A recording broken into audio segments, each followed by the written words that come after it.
seguimos esta segunda parte escribiendo, y en este caso hablando sobre el pecado, la realidad del pecado. Y de alguna manera tenemos que volvernos al Génesis, el primer libro de la Biblia, para darnos cuenta sobre el origen del pecado. Es una realidad social, es una realidad que nos lleva, que lleva a los gobernantes o los que administran los bienes del Estado y también de empresas privadas a la corrupción, por ejemplo, respecto al uso del dinero. Pero la corrupción es una, podríamos decir, en el uso del dinero o el mal uso del dinero, pues una de las formas en que el ser humano expresa que está mal por dentro, expresa que la realidad del pecado. Pero hay muchas otras formas, por supuesto, de pecado que igual son ofensivas delante de Dios. Así que vamos a ver en estos momentos estos pasajes bíblicos que hablan del origen del pecado. En primer lugar, la tentación, la posibilidad de la tentación. Cuando Dios puso a los dos árboles ahí en el huerto del Edén, la existencia de los dos árboles, el árbol de la vida y el árbol del conocimiento del bien y el mal, ahí estaba la posibilidad de la tentación, es decir, ellos tenían para escoger o comer el árbol de la vida o comer el árbol de la ciencia del bien y del mal. Y ellos, bajo la sugerencia, en este caso, del adversario de Dios, representado a través de una serpiente, escogen el conocimiento del árbol del bien y del mal. Y justamente era el árbol que estaba prohibido de comer. Sin embargo, a pesar de la prohibición, ellos decidieron seguir su propio camino bajo la sugestión o sugerencia del adversario de Dios, ¿no?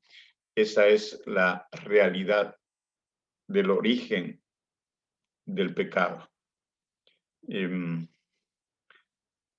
A continuación, vamos a ver la fuente de la tentación, ¿no? La serpiente antigua, que se llama Diablo y Satanás, es la fuente de la tentación, de acuerdo a Apocalipsis 19, versículo 2, que le llama justamente así, ¿no? La serpiente antigua se refiere a Génesis capítulo 3, donde aparece la serpiente hablando con la mujer, sugiriéndole que agarre y coma, que pruebe el fruto del árbol de la ciencia del bien y del mal. Y la mujer, podríamos decir, cae en la trampa, cae en la sugerencia o en la tentación, y de esa manera se consuma el pecado de desobediencia, ¿no? Ese fue el primer pecado. No fue, bueno, de acuerdo a la palabra de Dios, no fue la relación sexual entre Adán y Eva. ¿Por qué? Porque Dios ya anteriormente los había bendecido, les dijo que se multipliquen, que tengan hijos. De manera que no fue la relación sexual el pecado, sino la desobediencia.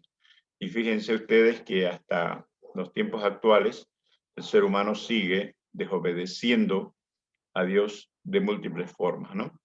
De múltiples formas, rebelándose contra Él. Aquí otro pasaje bíblico respecto a la sutileza de la tentación.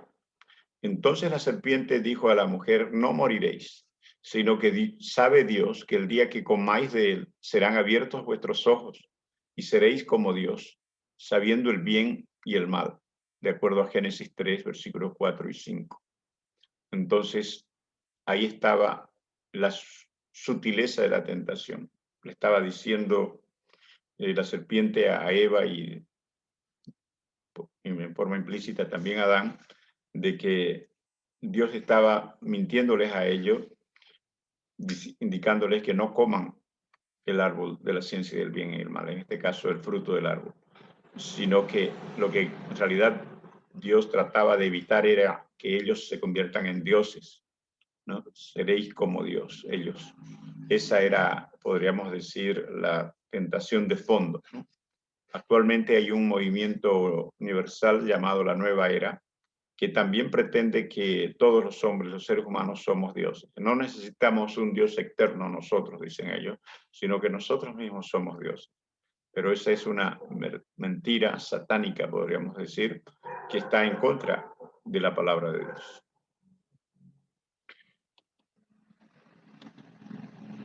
La culpabilidad, después que Adán y Eva desobedecieron, dice la Biblia en Génesis 3, del 7 al 8, fueron abiertos los ojos de ambos y conocieron que estaban desnudos y se escondieron de la voz de Dios.